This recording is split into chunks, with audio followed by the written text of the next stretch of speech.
Bien-aimé dans le Seigneur Jésus, je te salue dans le beau et précieux nom de notre Seigneur Jésus-Christ. L'amour du Père, la douce communion du Saint-Esprit sont avec nous dans le glorieux et puissant nom de notre Seigneur Jésus. Une fois encore ce matin, bienvenue à notre émission, ma déclaration matinale. La Bible déclare dans le livre de Luc 10, le verset 19, « Je vous ai donné le pouvoir de marcher sur les serpents et sur les scorpions et sur toute la puissance de l'ennemi. » Et c'est Jésus qui parla en ces mots. Bien-aimé, nous devons comprendre que quand Jésus parle de scorpions, il parle de serpents, il est en train de parler également de la puissance de l'ennemi. Parlant de la puissance de l'ennemi et ne pouvant pas lister toutes les puissances, la représentation des puissances, il a dit, et sur toute la puissance de l'ennemi. Donc, lorsqu'il parle du serpent, il parle de l'une des manifestations de la puissance de l'ennemi.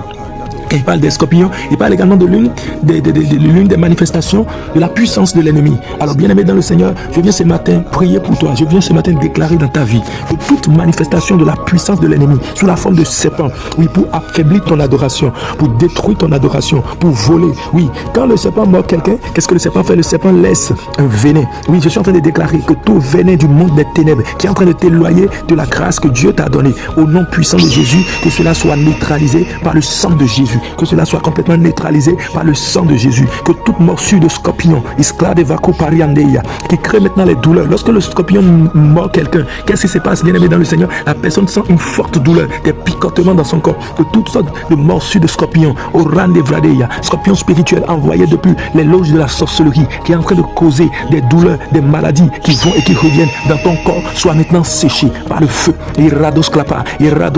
Que ce venin soit séché par le feu. Je prie que le sang de l'agneau te lave et te purifie complètement. Ce matin, je suis venu pour prier pour quelqu'un. Je déclare que l'autel de la maison de ton Père qui donne droit à ces esprits de serpent, que cela prenne feu, que cela prenne feu. Là où il y a la représentation d'un serpent spirituel qui contrôle vos finances, qui contrôle le ministère, qui contrôle maintenant votre vie académique professionnelle, qui contrôle la vie des enfants, qui baigne la vie des enfants dans l'alcool, dans la fornication, dans la désobéissance aux parents, au nom de Jésus, que cet autel prenne feu. J'anéantis complètement ce matin le pouvoir de cet autel, au nom puissant de Jésus. Je déclare une nouvelle ère qui a commencé, l'ère de l'adoration de Dieu dans la sainteté, l'ère de l'adoration de Dieu dans la pureté, au nom suprême de Jésus. Shalom bien-aimé, la paix de Dieu est avec toi. Partage cette vidéo pour faire du bien à quelqu'un et sois béni dans le nom de Jésus. Amen.